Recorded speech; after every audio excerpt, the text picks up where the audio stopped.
Welcome to Inside Gaming. I'm back from Australia and I brought everybody boomerangs. Yes! It's the weekend, so that means it's time to slaughter hordes of demons and travel to the depths of hell in search of this week's most noteworthy video game news. Diablo IV is almost out and it's reviewing great.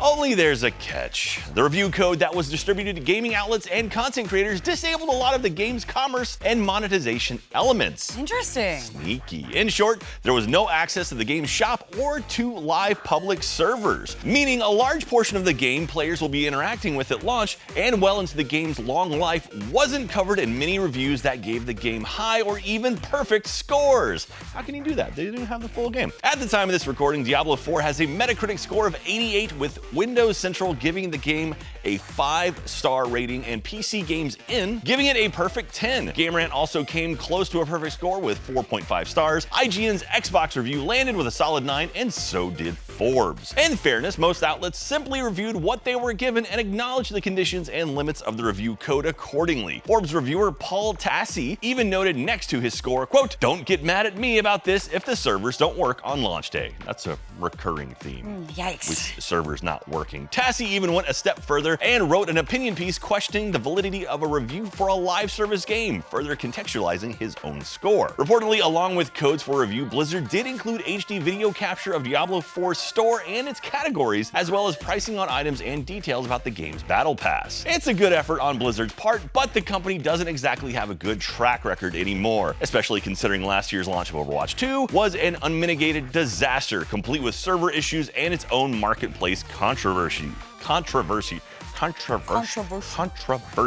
Even more concerning is how monetization was handled and communicated before the launch of Diablo Immortal, a mobile game laced with late-game whale bait and intentionally convoluted currency system. Diablo 4's developers have promised that the latest game in the series won't repeat Blizzard's past mistakes, but those promises weren't enough to keep sites like Eurogamer and Kotaku from postponing their official reviews. It may be too early to cry foul just yet, but the Loadout spotted a Reddit post in which leaked the price of a cosmetic armor set, and surprise, it wasn't cheap. Redditor Uber Cull worked out that a Wraith armor set would cost about $28.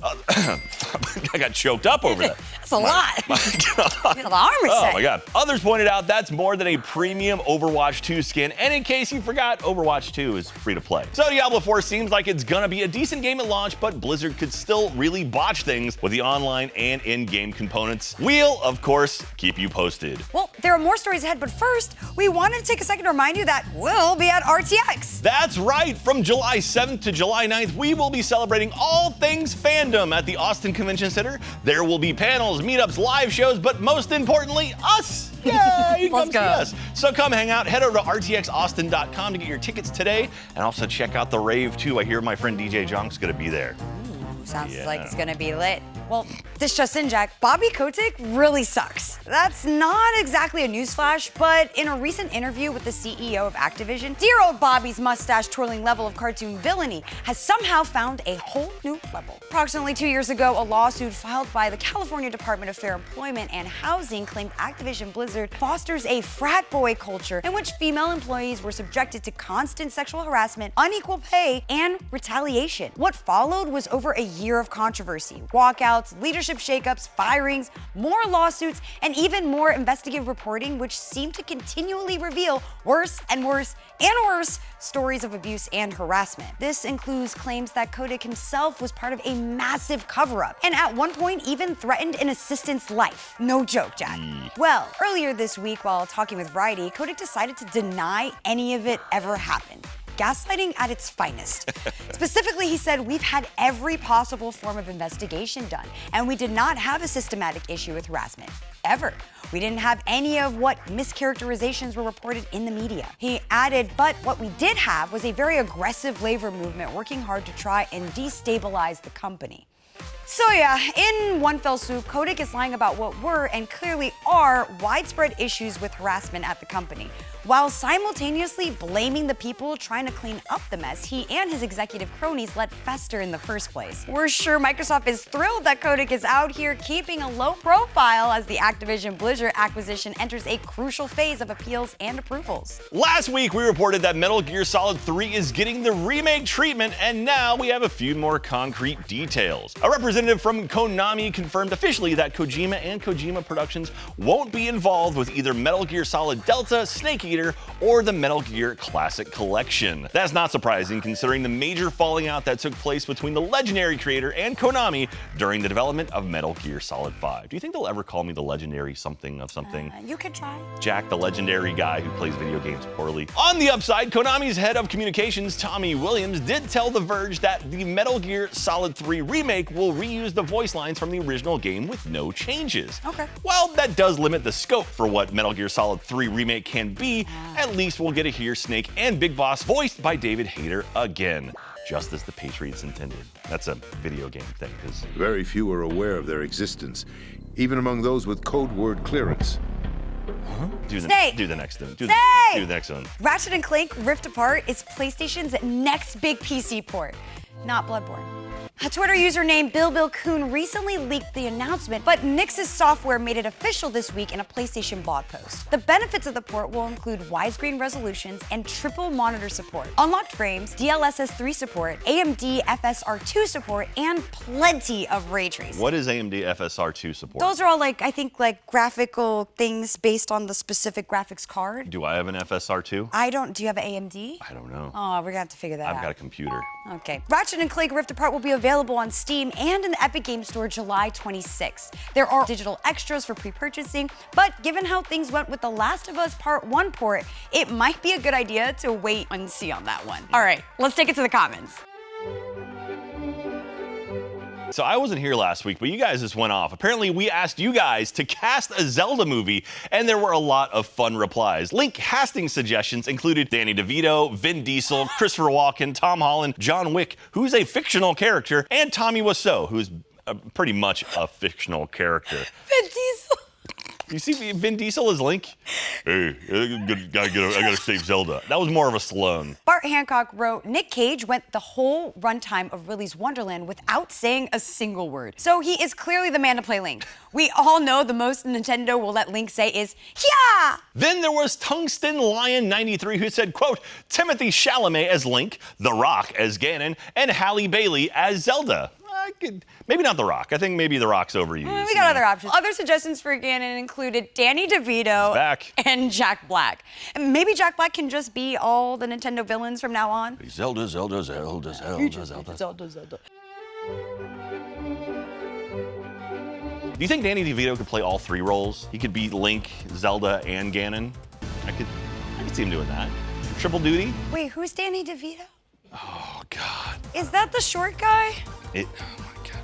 It's time for the new releases. Let's go! Oh, my gosh. All right, Tiny Thor! Use the Mighty Hammer and many other power-ups to travel the realms of Asgard. What happened? The realms of Asgard. But watch out! Some mythical creatures will do everything to stop Thor from growing up. Tiny Thor is coming to the PC on June 5th. Amnesia: The Bunker is a first-person horror game set in a desolate World War I bunker. Search for tools and weapons while keeping the lights on at all costs. Overcome fear, persevere, and make your way out alive. Amnesia: The Bunker coming to PC, PS5, Xbox Series X, PS4, and Xbox One June 6th. Hey, this is an indie game coming out that I think a couple people are excited for. I gotta do it. Okay, Diablo, a circle with an R.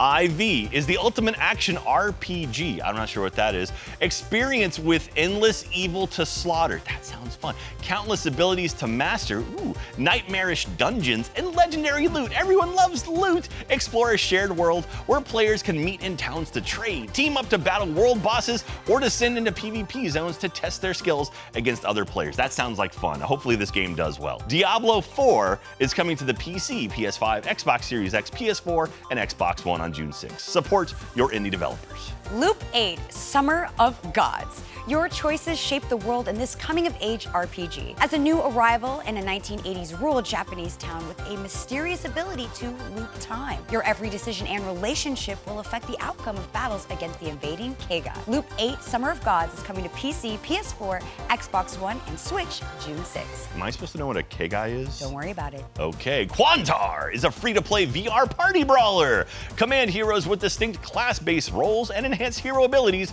with cores to compete in multiple game modes, party with friends in social-themed rooms, and customize yourself with cosmetic skins. Wantar comes to the PC, VR, and Quest 2 on June 7th. 2D and Top D. Switch between 2D and Top D and their unique perspectives to overcome hard-as-nails challenges, solve mind-melding puzzles, and defeat huge bosses. 2D and Top D is coming to PS5, Xbox Series X, PS4, and Xbox One June 7th. I get it, 2D, like you look at a flat thing, and then Top D is probably from top down. I'm guessing, I don't know. I'm sure Evan probably ran footage over us, and I probably nailed it because I'm that good. MotoGP 23. Open the throttle, pass your opponents, and cross the finish line. Live the dream of being the next champion with new MotoGP TM23. More amazing and challenging than ever. This sounds like an RPG. MotoGP 23 is hitting the PS5, Xbox Series X and S, PS4, Xbox One, Switch, and PC and old school NES on June 8th. Harmony, the fall of reverie.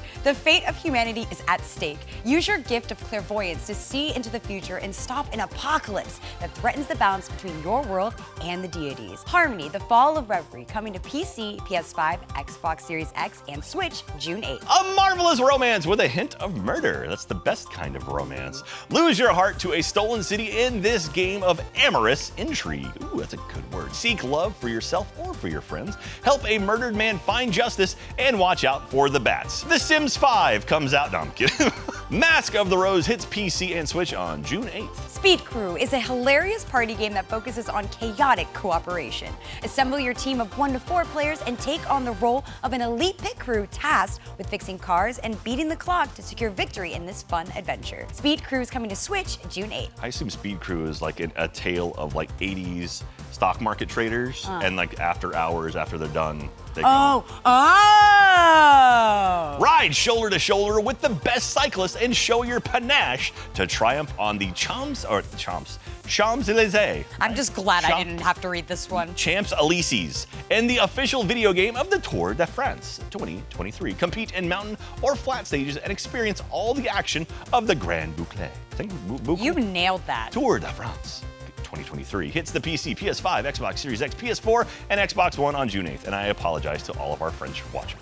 Grey Hill Incident is a survival horror game about a classic alien invasion, which takes place during the early 90s. Equipped with a baseball bat and a few bullets in your revolver, make your way across Grey Hill, which is invaded by UFOs and gray aliens. Grey Hill Incident is coming to PC, PS5, and PS4 June 9th. Do you think the Greys went there because it was called Grey Hill, and they were like, oh, this is where we're supposed to go? Home. That was like 4 different references in one. I love it. That's all the stories we have for this week. Thank you so much for watching. I am so happy to be back. Make sure to check us out when we stream on Twitch. We are Rooster Teeth. Twitch.tv/Rooster Teeth if you want to see Inside Gaming stream. When do we stream, Beaks? Oh, we stream Mondays, Tuesdays, and Thursdays. Tons of fun stuff. And we kind of chat gaming news at the start, so you don't want to miss that. Love you guys. Thank you so much for watching. We'll see you next time. Bye. Hey, you! Still watching. Go check out all our other videos. We have tons of playlists, Jack's back, awesome stuff like recaps, we did Street Fighter stuff, and more roundups if you missed any news. Well, see you around. Bye. Why are you still here? Go watch more videos. Are you okay?